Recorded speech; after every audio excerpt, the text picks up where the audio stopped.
Melọtọn nụrụ n'okwukwechi ọnwa nọ nwa mba nọ awụchasịala n'mo eye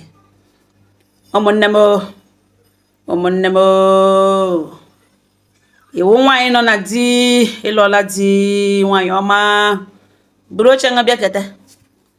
iwu nwa agbọghọbịa ọma ịnọ na relationship ị na-ele anya n'otu ụbọchị ụnụ ga-abaga n'ime ihe a na-akpọ alụmdi na nwunye mgbe bụrụ oche nga bịa kete ọnụ m na ana m abịa agbotowe ngala mgbe niile nọ ihe mere onye ọzọ ka ndị ọzọ ji mụrụ akụ ụka wakoro egeruo ọwụtọ mere ngwa kpontome ana m otu nwanne anyị nwoke akpọmbo si nwaanyị mba nọ m za na mgbere akụkọ na ogbotowara ya ụmụnne nọ n'odelele akụkọ ya n'oge ya geteruo ya la gbaa ọwụrụ gị ole ihe ị ga-eme ya gaa n'ihu sị m na ya hụrụ nwata nwa agbọghọbịa masịrị ya 3 years ago lee nwa ha na were anya ya na-eji etu ihe ya chọrọ toele nwata nwa agbọghọbịa masịrị ya n'ihi na ya wụghị onye okwu ya nwa kwegara m ihe n'ugbo ya wụghị onye ọka ya anaghị alaiki tụtụrị ya anaghị alaiki gwugwe ngwe pete mpe korokotom koji mperete na ohe na ya anaghị alaiki atụkpụnyere n'ọnụ asha nga ọbụla na gwugwe na ọwụghị ụdịrị ihe ya na-alaiki na ya na-alaiki a quiet person n'ihi na ya onwe dị quiet ya maghị egwu na nwa mba nnọọ mza ya nwata nwa agbọghọbịa hụta na ya katọdo onye kele mana ikwudo ọka sef ọwụọ na ya jụ mgbe ụfọdụ ọ ga-ebuzo smile wa before kwuo ihe ahụ ọwụghị onye okwu ya na ya dị redi ịnọcha ọ na ya ga-agụta mkpụrụ okwu ole o kwuru kama ọwụ ọchịchị ka n'ọchị ya sị ihe na ọ bụ ihe ya na-eri ya ṅụọ sukele na ọ dabara adaba after some months ya propose marriage okwerekwe ha ga-alụọ lakpụrụ chikpo ụkwụ n'ime ụlọ dịka di na nwunye nwaanyị mba nnọọ mza nwunye ya bịa ntụrụ mepere peji a na-akpọ nnatarachi ya ehụjizie n'ụdị chi ejiri ka eye bịa ozi opposite of ihe ntara ya na-atụ ụjọ ihu abụọ ihu ya ka ọzọ wụzi ihe na-enọ ya na-atụ ụjọ nwunye na nak ọ na-atụkpa ire n'ọnụ mgbe niile o were ya mere case study enweghị ihe mere rọmma ya garala ugbo na nwunye so nụkwa na-ewetadala aka ya na enweghị ya na wishi ewetadala aka ya ore mkpara aka ya gị nọ n'ime ya oshite mkpara aka ya si ya na mkpara aka kelele ebe ọgbari na oshigecha ikpe ere oshige nọ ya akụrụgbago ya na-ele nwunye sọsọ mkpara aka ya shige ọsọ na oshigecha ya ewe iwe asị for dị enough mgbe niile ọ ga gafe nwunye ya sị nụkwa na ya eshigecha nwa agbọghọbịa na enwere ushi pefum ya nọga n'ahụ ya na ya hụrụ ka ya matacha onye na-agbafe nwa agbọghọbịa na-agba pefum ahụ na street a but na ya chetagicha na don worry na ya ga-eplesi dị pefum ya n'ote ka ya chibiri ya enweghị ike imegharị ahụ n'ihi gịnị ọ gịnị wụ fọt ya kedu ofensi ya na ya mara mma nwoke na ya kwụ ọtọ ya kwụ straight na ya dịka mọtel na nwaanyị mba nọ na ya dị ohi na ya mara mma nwoke na-aba n'anya na nwunye ekwekwe ihe n'ugbo makwara mma nwaanyị o is not like ya mara mma o galụrụ gbombiami na ya alụkwara nwaanyị rụ nwa gbara ihu ya gafee ele ya ele mana ya amaghị ihe nwunye jiri wuo ihe ohuru tọnụzie etu ṅụọ iyi na ya enweghị ike inwe peace of mind n'ụlọ ya ebi ọ ya ka ya na ya bụ obi nwa mba nnọọ ha ebiri ihe niile ọ na-epeta bịa shiwe ya garala ugbo gafee omefu ya tọnọle ya ọsọ otu ụbọchị na eziokwu ga-agba na ihe mere na nzuzo na aga-apụta ihe na Chineke nna mekwere ya ebere ya wụrụ ihe ya na-enwe mgbe ya baga ya nọrọ for infidelity na otu ịkwa ga-ekwukwe ụfọdụ ga-ekwu ya ra n'ime compound ebe ha bi na ha dị only 6 tenants na ụlọ ahụ na-arụ ya 2 bedroom flat onye na nke ya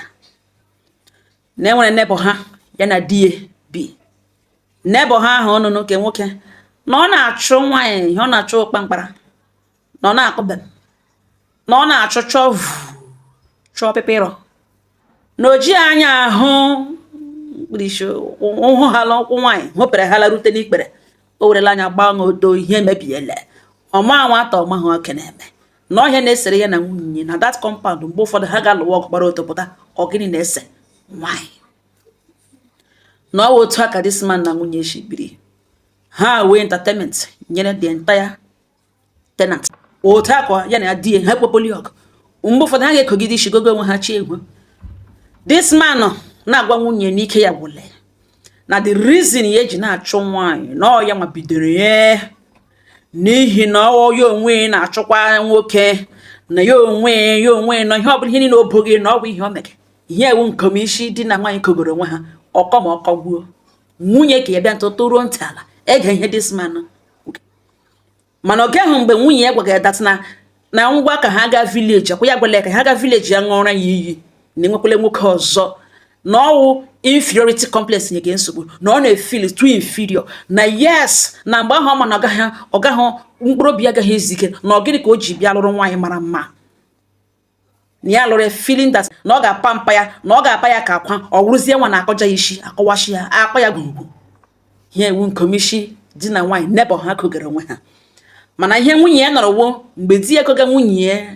na ọ ya bidoro na ọ na-achụ nwoke na yes na mgbe ya na-apụ na ele ya na notisi ya na suspect na ya ọ ga-aṅụ iyi mana ọ nụghị mgbe this woman gwaga di ya na ya ga-aṅụ iyi nwunye anụghị this part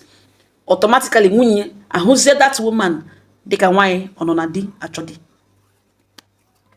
ya ma na ihe nwunye tụrụ ntị ala egege dị iche na ihe egege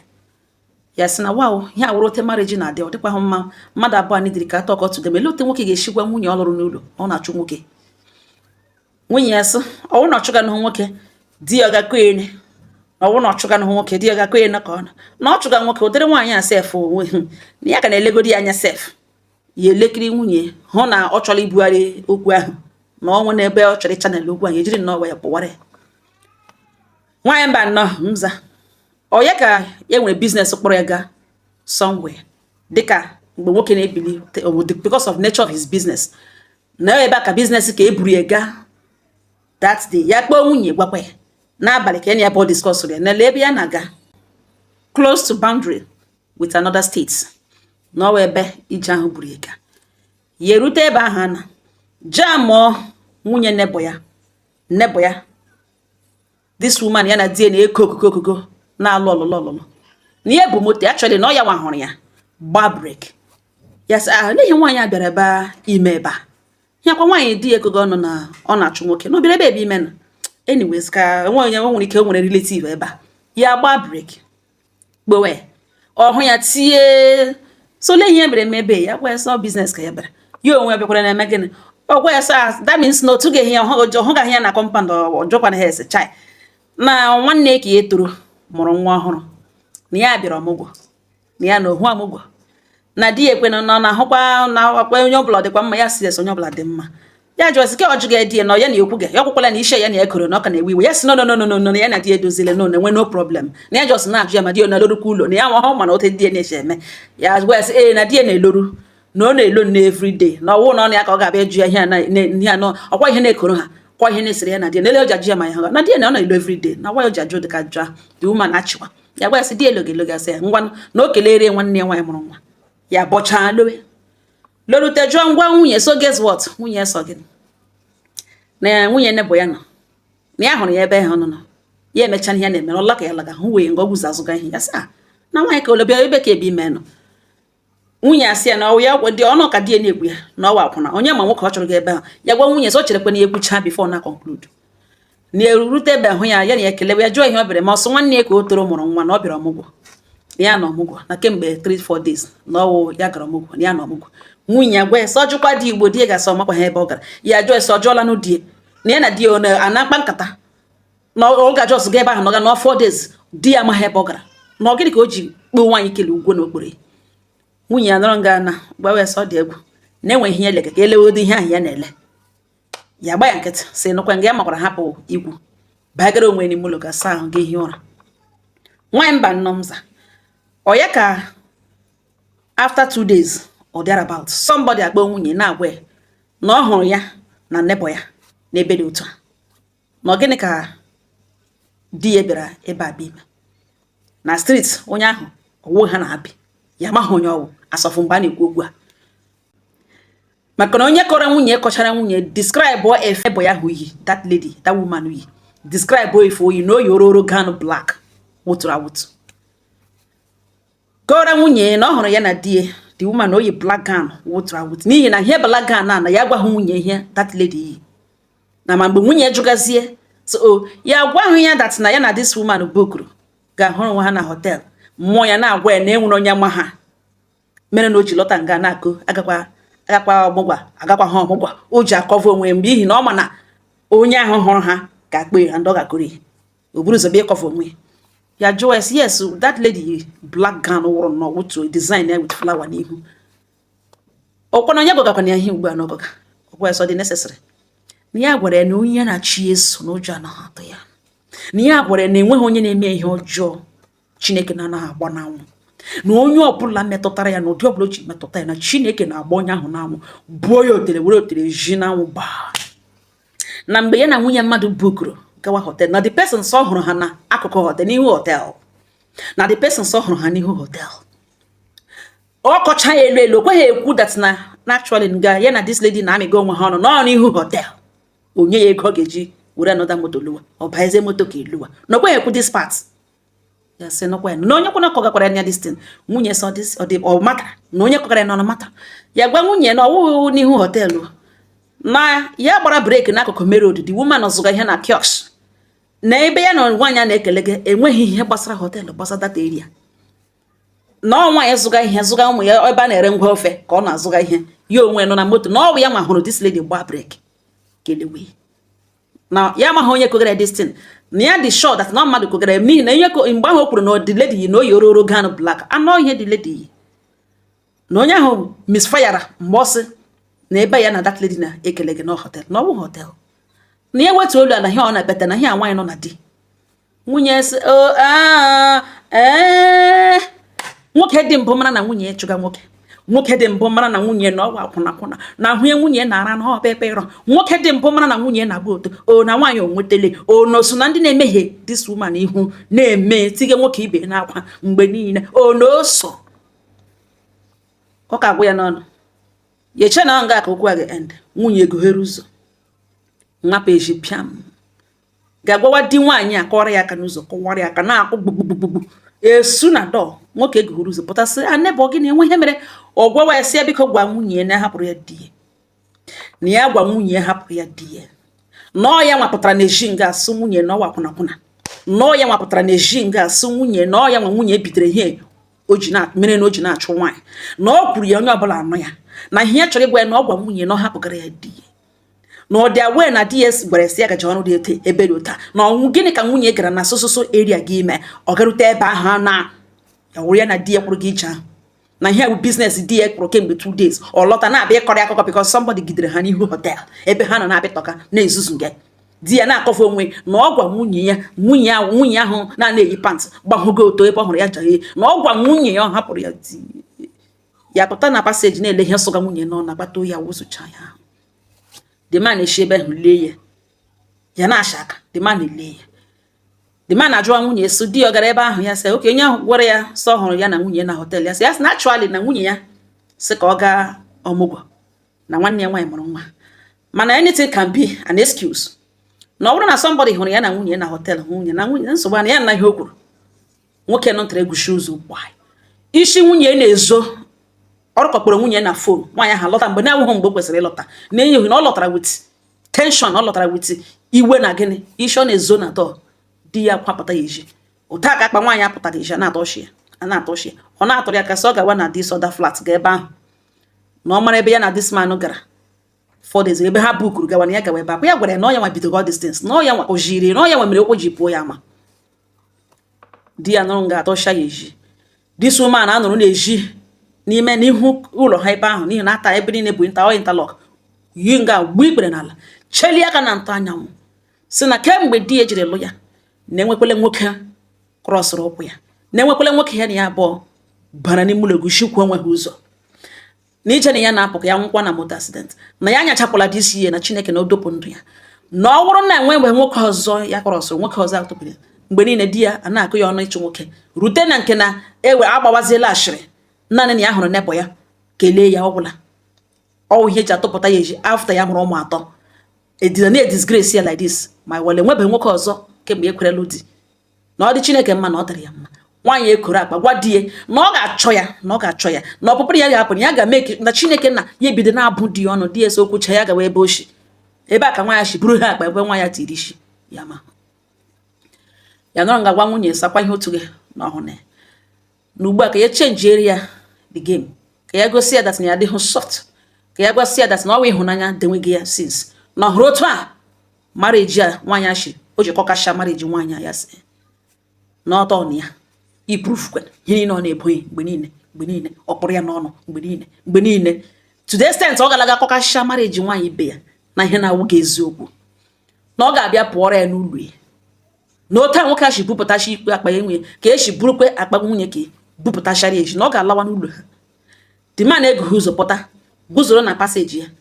o kweghị ya eme ka ya arịa ka ọ nọchagaghị ihe egwu gị ọ bịa guzoro ozie gbabere na akụkụ moto n'ihi na ọ pakịrị moto n'ihu ụlọ ya nga ka onye ọbụla na paakị moto n'ihu flat ọ pụtazie na moto na-agbakpụrụkpụrụ na moto ya pụta na-eji gwa nwunye so otu o shiri tụpụta mee nwaanyị ibe ya tụpụtara ya akpa ya na ọgwụ otu a ka ya onwe echi atụpụrụ ya akpa ya na ka ya ezie ya ozi ọ ga-eji ala na ọ laruo na ọ gwa ndị nwe na ha prepe onwe ha ọfụma na ebe ya shi nwoke anaghị aṅụrụ nwaanyị iyi mana ya ga-abịa ya ga-alụta bịa ṅụọ iyi n'ihu agbara obodo ha na nwaanyị a o mere atụpụta di ya atụpụta ya echi na ya hụkwala pantị nwaanyị ahụ anya na enwekwala ihe njikọrọ ya na nwaanyị na ya arịkwala nwaanyị ahụ elu na ya na nwaanyị ahụ nọkwala n'ime ụlọ eguchi ya fon naanị ha ma ọ fọzikwa iri onwe ha elu na ya ga-aṅụrụ ya iyi ahụ ya ṅụchara iyi ahụ after 1 year aṅụọ ya marriage ha amarazie ma agaga n'ihu ma agagazi na ọ bụ oji ya chọrọ iji o ji n'aka apụ na ọ gwakwara gwa ụmụnna ya na ejikwekwa ya na enwekwa ihe ya kọrọ ya na-akpụ ma ihe ọ bịakọrọ na ihe ewe oji ihe na dịsị na ọ ga-ekilia ihe a niile ọ na-ebu na ya ga-aṅụrụ iyi na ọnwụ nsọ ala nwoke ṅụrụ nwaanyị iyi mana ya ga-aṅụrụ ya na ọ lawa n'ime ụlọ ga-aba ya na ya bụ na this is the end until ya ṅụọ iyi ahụ the man na-emezi ka o hichaga glaasị moto toro ntala na-ege ihe niile ka ya tochiri nwunye ibu eji nwunye sọ dị egwu na ọ dị egwu na best of the same fit na ihe niile o ji emedide onwe na ọ gaghị stand nwunye na ọ tụpụtaziela ya eji ugbu a na ka o shizi n'azụ ga kpụrụkwa the woman because di ya tụpụtarala ya na ka ọ gakpụrụzie ka ụwa n'elu na ala baa ya na ya abụọ na ofili na amahụ game ya kụga ya gwa nwunye si ya gwacha na ehi ya gwara ya nwaanyị mba nnọọ mza na ọ ote nwunye shi buru akpa ka enwebe otu dị iche ya ma ya mmiri fonu kpọọ nwanne nwunye oge nwoke gwa ya ihe meganụ oge nwesịrị nụkwa arụrụ ala ịnụkwa na gịnị ihe ka akọga gịnị oge nwoke si ihe ka ọkọga gịnị na ihe no verify na akụrụ ya akụrụ ka ọ gawara na straight to the man gakowa ihe ka no this is bad not the wrong ya gwa ya sọ wee ihe ya the main thing ya kwere gwa ya wụ na ya o burula akpa ya na ha kpoo ya prepare onwe ha na ya ga-aṅụrụ ya iyi na ọ dị only way ya ga-eji mara ma na-aga aga ma na ala ala oge nwoke sị mba na ọgọ ya ekwule ihe ka na mba ọgọ na ya ekwule datị na ọ chọrọ ikwu na elekweghị ịṅụrụ nwaanyị iyi ọ nwoke ka ọ wụ ya gwa ya si ya si na ya ga-aṅụrụ ya iyi ya ekwuchana ya gbanyụọ fon nwaanyị mba nnọọ oge nwoke nụtara gwa gị na nwoke a na-aṅụrụ nwaanyị iyi na enụkwa na ọ wụrụ ihe mma na gịnị kwuga ka ezigbo mmadụ anọgide kpoo ha na fon na ya enwere mind tụpụta nwanne nwaanyị eji since ahụ ya kpọpụ nwanne nwaanyị jụọ ya ebe ọ nọ because of one silly mistake na mgbe ụfọdụ mmadụ ga-apụta na-asị ya dị innocent ya ga-aṅụ iyi mana ọ mgbe o ruzuru n'ihu agbara hụjie ṅụọ ya iwe mara na ọ dị serious na ọ bụrụ na ọ wụ iyi ka ọ chọrọ ịṅụ no problem ka ọ hapụ ịdị ka nwanne ya hapụ ịwụ the villain ka ya hapụ ịwụ ka ya victimize ga nwanne na ya na ya bụ obi na ya na-ekwu okwu ebe a na ọwụ ya akọrọ gbago ya kọrọ asị oke na mgbe ha dị n'uredi na ya metụrụ ya ka enwe ike kpọọ ụmụnna ya ka ya lọta ka ya mara otu esi aga about it so oke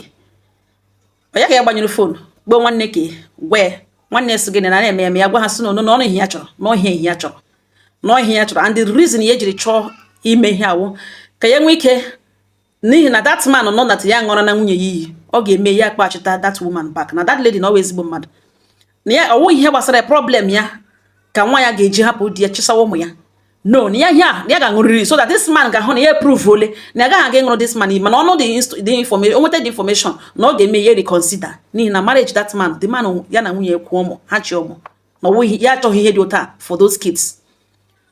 ọ ya ka emere elu mmadụ mgbe ntụtụrụ m okwere mma ya sahapụ ụmụnne ka ya sahapụ na onye aka ya dị ọcha a na-atụ ụjọ ịṅụ iyi na-agwa ebe nwa ụmụnne ekwetara na a ga-aṅụ dị iyi ndị a dị serious ebighị ha ewetara kpọta onye nwa kpọtara na onye mbe asị dị man na ọ wụ onye eziokwu na ọkwụ n'eziokwu dị man abịa kwucha okwu na ihe ya ekwesịghị ime mana ya nwe ebe ya si ya ga-emerịrị ya no problem ya bịa ṅụọ iyi were ihe obi ihe obiri ya deto ya ọnụ kwuo ihe kwuru agwa ihe ya ga-ekwu ekwu na ihe nwaanyị a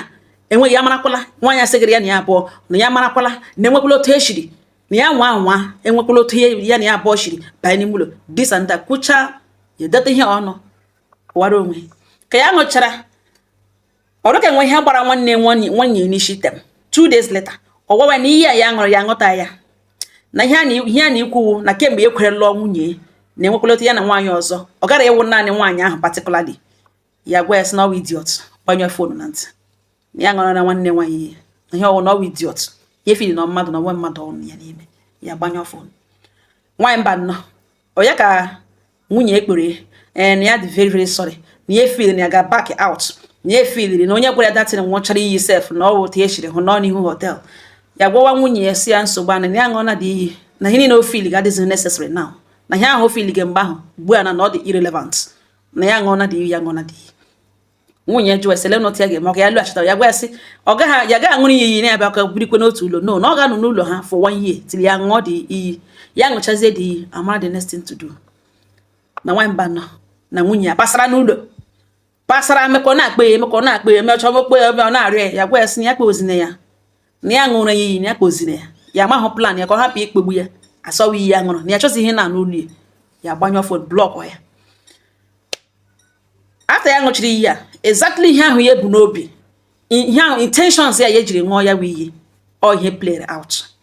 ya lọta n'ihi na mgbe ya gara aga ṅụọ iyi ya ya emekiri shon ya kpọ ndị yad ndị ka ya ha na-adị na mma about 3 of them so ha biko duge onweghị onye kwetere nọ ha kweta ha sị na ọ dịghị mma ọ dịghị mma mana mgbe ahụ ha hụrụ na obodo ekwerele ya dị serious ha esoro ga witness adịghị ọ ha nwabazi bịa kọzuore the man si na mana this man gara aga ṅụọ iyi na onwe ihe jikọrọ ya na nwunye the same nwunye he send packing the mother of your children the reason iji send nwunye na this man na ha witness kwara ya wo na ya lekwe ma ihe onye ga-enye gị information na ha nọkwa ihe nwunye kwuru ngala before ya apụ ihe o chewere anya na nta anya nwụchili aka ya elu na ụmụ ihe ndị a na-awọkọkwa against a man ọ na-adị mma ibo mmadụ ebubo ọjọọ ụmụnne m this man abịa kọrọ ya aka si ya nụrụ ihe mere na ya dị sorry na ya ahụtagaghị ya na okwu ga-erute otu ahụ na ya mere ka eji bịa na-akọvazi onwe na ya jọsịchi discipline nwunye na ya trust ya believe ya but na ọwụhụ na ya nwa particularly na ya na suspect nwunye na another man entirely na anụghị ebe ya kọrọ gbago ya gwa ya sịsa nwanne nwoke ya sị na nke ahụ na ọ gaala na ya ga-work on his marriage na nke ahụ na ọ na-ekwu na ọ gbasaghị ya na ihe mere ihe ya mere no emene na this man apụọ ya na ekwucha ọpụwa 2 weeks later the man mere travel ahụzi ha for 1 week more than 1 week ya ahụ ya o rebeta na weta aka ebe 2 weeks nwunye ya lọta ya na nwunye sorozie lọta meaning that ọ galaga rịọ nwunye ha edoziele this woman na lụghachita ọnọzi n'ụlọ ya ugbu a na ya na di ya kpọrọkwa bịa n'ụlọ nwunye ebe na-arịọ si ya dị sorry ihe niile gabiga because of ekele ordinary ekele ha ekelere ya gwa ya sị na ọwụ maka ha na o tele ihe abịa ya o tele ihe arịawara this thing just that ọ mata ya ka eji put an end to it na ya dọ nwere na ka ahụ na ọ gaala di na nwaanyị alakpụrụ ha n'ime ụlọ ha gụrụ ụzọ ha gụchie lakpụrụ na nwunye ka na village nweta information na that neighbor ha na di edoziele na ha alụghachitala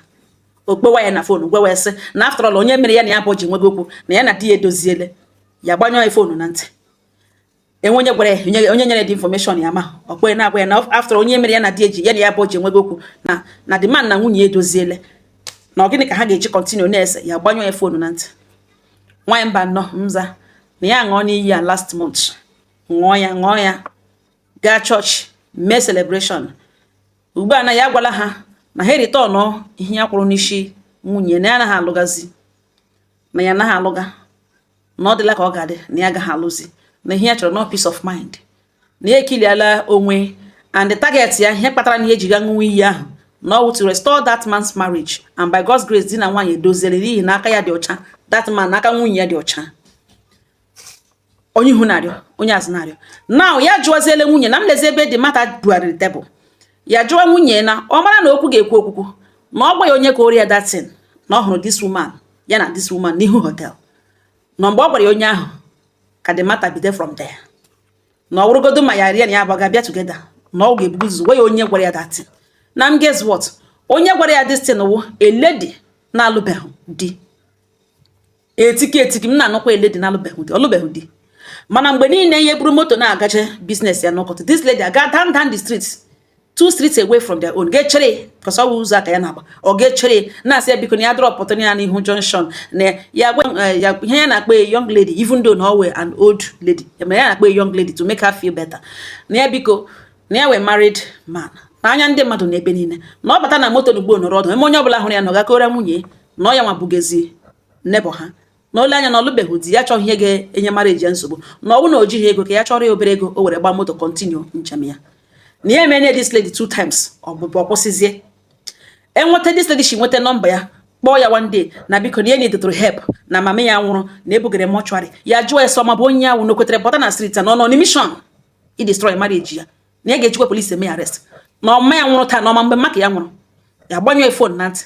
na ọtịtọm anụbeghị from this lady na ọwụ onye enwe ihe bugere this lady that place hụzie ya nebo ya na ọwụ onye bịabịa akụgara nwunye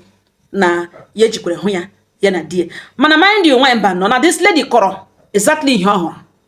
mgbe a bịara bịa into the matter ya bịara bịa confront wa kwue nwunye mecha confess kwa the truth na this lady gwara nwunye ebe ọhụrụ ya na nebo ya mana this idea of o jikwere hụ ya na hotel ọ nwunye tiri that one tige force that part ka ọ nọrọ ọ nwunye rụkwere that one o mechara confess na arịọ ya ha wụ ihe the lady gwara exactly ihe ọhụrụ nwunye tizie ke hotel na o jikwere hụ ya na the person kọrọ ya ya hụrụ na ihu hotel ebe kiss nwunye mmadụ na nwunye tijuru ke hotel na kissing na nwunye that lady kọrọ na ọ bụ ebe ha gwa okwu nọ na nne narị ụmụnne narị onye ihu narị nwanne nwoke narị ya gwa ha dat na nwoke anaghị aṅụrụ nwaanyị iyi na mgbe ya gwara ya initially efili ọ ga-atọ otu nwanne ya mana ọ ya nwa bịa chiri back bịa kwuo dat na ya ga-aṅụrụ iyi ahụ na ọnwụ na ọhịa ga-eme ka ọ dị mma no problem na mgbe ụfọdụ mmadụ ga-adị guilty na-agbakwa shakashaka na ya chọrọ ịṅụ iyi ya chọrọ ịṅụ iyi na ọ bụ okwu ọnụ ya na ọ ma omenala na nwoke anaghị aṅụrụ nwaanyị iyi mana ebe ha kwetere ya eme ya na marriage ya na nwanne ha nwaanyị end ala ọwụ ka ọ bịa hụ ugbo ya na-ebiri tomorrow onwe ya na enwe onye kelere ọsị ya bịa ṅụọ ha iyi otu ya na-eji aṅụrụ ya na ya na nwanne ya nwaanyị agaghị ebi na nwa nwaanyị mụrụ ya emechaa ekwu onye na nwatakịrị ga-ana ọ chọ ka ya na nwatakịrị nọ fine enweghị ya sọpọt ya ga esendịta mana ọ bụrụ ma di na nwunye marriage na ihe ga-ebukọ ya na nwanne ya nwaanyị n'ime marriage onye ahụ ya ahụbeghị ya na enweghị ihe nwere ike icheta sị ka ya were consider na nwanne ha ahụ dị na ya lụgharịrị nwaanyị mba nọ ọ wee ebe a ka onye ọbụla rịọga ihe a bụghị ezigbo agha after na ọwụhụ nwanne ha nwaanyị si aṅụ iyi na ọ ya nwa chọrọ ịga ṅụ iyi na ọ ya nwa ṅụkwara n'iyi na ọ wee ebe a ihe ndị niile ha ejijiga bịa rịọwa ya na ọhịa ha ji n'aka na point ha ji n'aka ya jụkwanụ na m jụdo elu unu nwa mba nọ na ọ wụrụ gị ị ga-akọnsida ọ wụrụ ṅụ ị ga-akpaghachi nwaanyị bak na gị tidelo nwa ṅụ na shoes ya ma ọ wụrụ gị ụmụnne m ọhịa ọsọ bịa gbotowara unu uche onye adị njọ ma onwe m agwakwala na ihe m gwara ya ọ sị nwa mba nọ mza na ọ na-like the comment section na ọ wee ebe a na-ekwu without emotions na nwa mba nọ na mgbotowara ụmụnne ọ sọ na gwe ọ wụrụ gị ole ihe ị ga-eme ụmụnne m ochi ka asị mgbe eji ọnụ enwe nnọọ ihe ọnụ si eme ọnụ si ya ga-akpọghara ha nwunye ka e kọndishọn ọ ga-eji ga kpọrọ ụnụ gwa ihe ọ ga-eme na ihe otu a ga-eche eme ọ wụrụ ịdụ ya ọdụ wụrụ ya enye kọndishọn ọ ga-awa onyecha ya wụrụ ihe a ga-eme ya kpelata nwunye ụnụ gwa ụnụ sịkwana ya nọrọ wit nne na nna ya na nwoke anaghị aṅụrụ nwaanyị iyi na ebe ọ ṅụọ na-enweghị onye na that family ha niile n'ebe ahụ ha kwere nwa ha nwoge ha nwoke abịa ṅụ iyi because of nwa ha nwaanyị na marriage asọkọwasha ya onwe nnọọ ihe ụnụ ga-agwa ụnụ sịkwana ya enyi ya wụ punishment ọ bụla ọ ga-asavụ ya savụ enwe nnọọ ihe ọnụ n'obi ụnụ ga-agwa nwanne anyị nwoke ọ ga-ebiri ebiri na comment section ọ ngọ ha nọ n'ọnụ udo dịrị unu